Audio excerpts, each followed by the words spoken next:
Welcome to McPlum, simple solutions served daily. You start by confirming the essentials: live server installed, a saved workspace file, and the browser you want. Open Command Palette and type Preferences, Open Settings, JSON, so you edit settings directly. Once done, add the live server. Settings, Custom Browser field and set it to a browser command or full path. Make sure to include quotes and escape backslashes on Windows. This gets you immediately into changing behavior rather than guessing where settings hide. Now configure the custom browser value precisely. If you want Chrome, set live server.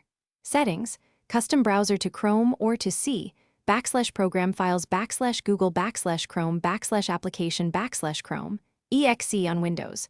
On Mac OS use /applications /Google Chrome, app /content /Mac OS /Google Chrome. If you prefer a profile or flags, append them in an array style in settings. Once saved, restart VS Code or reload window, and then start live server so the extension picks up the new command immediately. Finish by launching live server and observing which browser opens. If it's not your chosen app, make sure the path is exact, case sensitive on Mac OS and Linux, and that quotes are correct. If problems persist, run the same command in a terminal to verify it starts the browser.